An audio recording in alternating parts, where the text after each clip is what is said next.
কোরআনটা পড়বেন ফজরের পরে সূরা ইয়াসিন, জোহরের নামাজের পরে সূরাতুর রহমান তেলাওয়াত করবেন, আসরের নামাজের পরে আম্মা ইয়াতাসাআলুন, মাগরিবের নামাজের পরে সূরা ওয়াকিয়া তেলাওয়াত করবেন, এশার নামাজের পরে সূরা মুলুক তেলাওয়াত করবেন। আপনার ঘর ফেরেশতারা পাহারা দিবে, আপনার ঘরে কোনোদিন চোর ডাকাত আসবে না, আপনার স্বামীর কামাই রুজিতে কোনোদিন অভাব লাগবে না। সূরা ইয়াসিনটা পড়া ভুলিয়েন না রে আম্মা জান।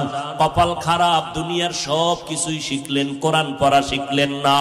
আমি ছোটবেলার থেকে বলতেছিলাম, ভুলে গেছিলাম, আম্মা জান আমাদের গজল শিখাইতেন, আম্মা জান আমাদের কোরআন পড়া শিখাইছেন।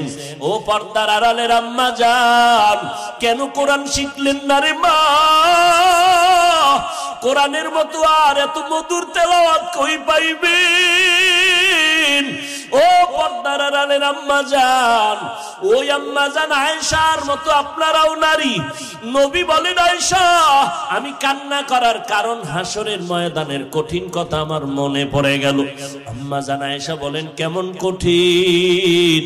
নবী বলতেছেন, আয়েশা এই জমিনটা হবে কিয়ামতের মাঠ, হাসরের ময়দানে সমস্ত নারী পুরুষ উলঙ্গ আল্লাহর আদালতে দাঁড়াবে। আল্লাহ পাক গরম মেজাজ নিয়ে কুদরতের আওয়াজ দিয়া বলবেন, লিমানিল মুলকুল ইয়াউম।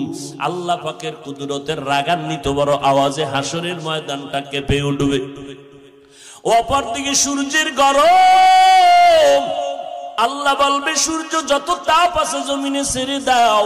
অন্যদিকে জাহান্নামের আওয়াজ, জাহান্নামের আওয়াজে হাসরের মাঠ থরথর করে কেঁপে উঠবে।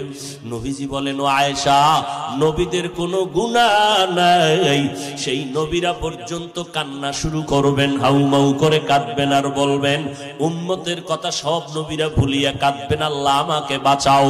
আদম নবী কান্না শুরু করবেন, আল্লাহ আমারে বাঁচাও। মুসা নবী কান্না করবেন, বলবেন, আল্লাহ আমারে বাঁচাও। সূর্যের গরম সহ্য করা যায় না, জাহান্নামের আওয়াজ কানের মধ্যে নেওয়া যায় না। এমন এক কঠিন পরিস্থিতির মধ্যে ইব্রাহিম নবী কাঁদবেন আর বলবেন, আল্লাহ আমারে বাঁচাও। একজন নবী ও উম্মতের কথা কেউ স্মরণ করবেন না।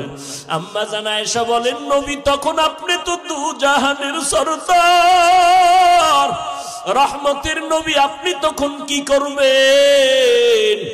আম্মা জানকে নবী বলেন, ও আয়েশা ওই সময় আমি কোন উম্মতের কথা নিজের চিন্তা বাদ দিয়া আমি আল্লাহর দরবারে মাকামে মাহমুদে সিজদায় পড়ে কাঁদব আর বলবো, আল্লাহ আমার উম্মতের বাঁচাও, আমার উম্মতের বাঁচাও। আমি একবারও আমাকে বাঁচানোর কথা বলবো না, আমি আমার মেয়েকে বাঁচাও বলবো না, আমি আমার স্ত্রীকে বাঁচাও বলবো না, আমি বলবো আল্লাহ আমার উম্মতের বাঁচাও। আম্মা জান আয়েশা বলেন, আপনার কান্নার পরে কি হবে? আল্লাহ বা নবী বলেন, ও আয়েশা তখন আমার আল্লাহর অন্তরে মায়ার জোশ আসিয়া যাবে। আমার আল্লাহ বলবে, নবী আপনি মোটেও কাঁদবেন না, মাথা উঁচু করেন, আপনাকে আমি এখনই সুযোগ দিচ্ছি রে নবী, আপনার একটা উম্মত আমি জাহান্নামে দিব না।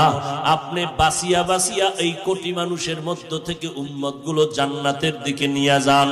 আম্মা জান বলেন, নবী তখন আপনি কি করবেন? নবী বলেন, আমি কোটি কোটি মানুষের মধ্যে উম্মত গুলো বাঁচিয়া আরশে আজিমের নিচে নিয়ে বসাবো। আল্লাহর নবীর